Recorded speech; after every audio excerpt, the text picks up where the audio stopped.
تو لینا یہ خود غلط، اس پر حج میں لینا، اس پر جلتے ہوئے خیموں کے سامنے لینا، یہ پتہ نہیں مطلب کیا بتانا چاہتے واللہ عالم۔ آج حالت تو یہ ہوگی نا، پہلا طواف سیلفی،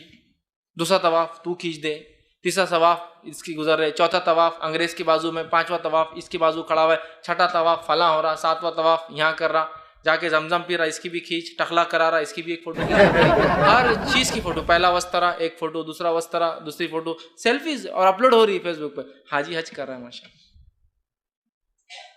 حج نہیں ہوا، تصویروں کا مرکز بن گیا۔ اتنی تصویریں تو کبھی پکنک میں بھی لوگ نہیں کھینچتے تھے، آج حج میں جو کھینچ جائے، کیونکہ ونس نا مطلب لائف ٹائم ایونٹ ہے نا بھائی، میرا اکیلا ہے، اس کے بعد تھوڑی موقع ملتا نہیں ملتا، لہٰذا ثبوت جمع کر لوں نا، کبھی کل کو ایسا نہ ہو اللہ رحم کرے،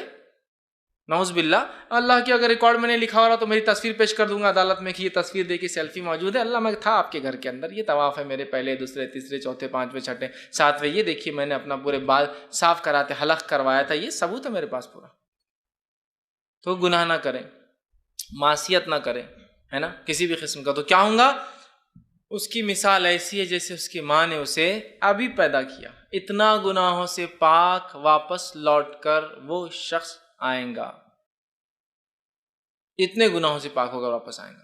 یہ بڑی اہم چیز ہے یاد رکھیں۔ تو ہم حج کو معمولی نہ سمجھیں، اس کے فضائل کو سمجھیں اور اس کو واقع میں سنت کے مطابق کرنے کی ہم کوشش کریں۔ اسی طرح جو ہے آپ صلی اللہ علیہ وسلم فرماتے اور کہتے ہیں اس کے فضائل میں،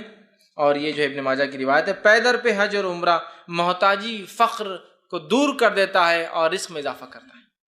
آپ صلی اللہ علیہ وسلم فرماتے ہیں، ابن ماجہ کی روایت ہے،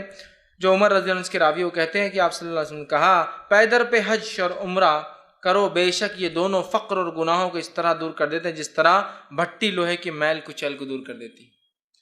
پیدر پہ حج اور عمرہ کیا کرو، بے شک یہ دونوں فقر کو اور گناہوں کو، مطلب فقیری کو، غریبی کو اور گناہوں کو ایسا دور کر دیتے جیسا لوہے کو اگر مٹی میں ڈالا جائے تو اس کی گندگی اور وہ الگ ہو جاتی ہے۔